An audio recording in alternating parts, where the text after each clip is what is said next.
আমার খাওয়া আরও একটা মজার আচার হচ্ছে আমের বল আচার। এই আচারটা অনেক মজার।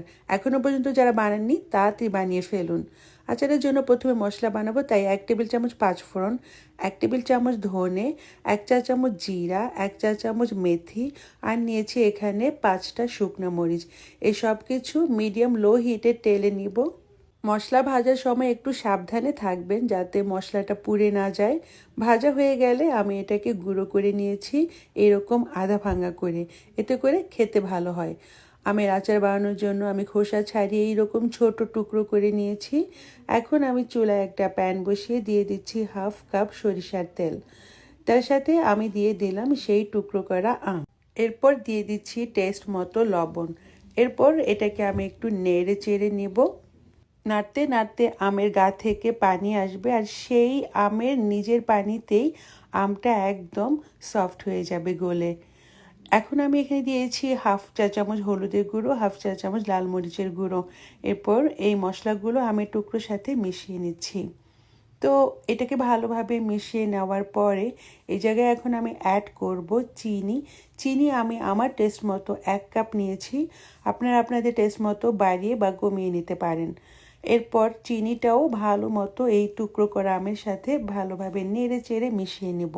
আমটা সফট বা একদম গলে যাওয়ার জন্য এটাকে আমি এখন ঢেকে মিডিয়াম লো হিটে রান্না করে নিব।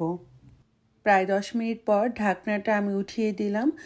আমের গা থেকে অনেকখানি পানি উঠেছে।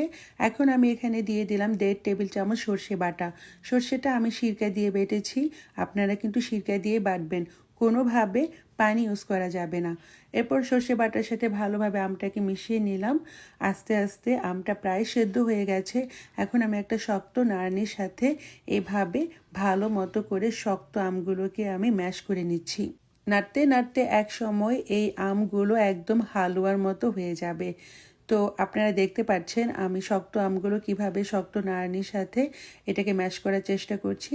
তো এইরকম এখন হালুয়ার মতো হয়ে গেছে, আম পুরোপুরি ম্যাশ হয়ে গেছে। আমটা যখন পুরোপুরি ম্যাশ হয়ে যাবে তখন এখানে ইউজ করব আচারের মশলা, যেটা একটু আগে আমি বানিয়েছি। এই আচারের মশলার আমি দিয়ে দিলাম এখান থেকে 1.5 টেবিল চামচ। তারপর ভালোভাবে এই আমটার সাথে এই মশলাটাকে মিশিয়ে নিব। এ সময় এই আমটা একটু আঠালো হয়ে থাকে, তো কন্টিনিউয়াসলি দাঁড়িয়ে থেকেই নাড়তে হবে। নাড়তে নাড়তে একটা সময় দেখতে পাবেন যে প্যানের গা থেকে ছেড়ে ছেড়ে আসছে। তো এই রকম যখন হয়ে যাবে, যখন একটা স্প্যাচুলার সাহায্যে যেখানে ঘোরাবেন সেখানেই ঘুরে যাবে, তখনই বুঝতে পারবেন এটা রেডি হয়ে গেছে। এই আচারটা খেতে অনেক মজার হয়। এই আচারটা আপনারা 1-1.5 বছর অনায়াসেই সংরক্ষণ করে খেতে পারবেন। তো আমার আচার রেডি। এখন আমি সামান্য ঠান্ডা করে এরকম মাঝারি সাইজের করে গোলা করে নিচ্ছি। আপনারা আপনাদের পছন্দ মতো ছোট বা আরও বড় সাইজ করে নিতে পারেন। ব্যাস হয়ে গেল খুবই মজার আমের বল আচার।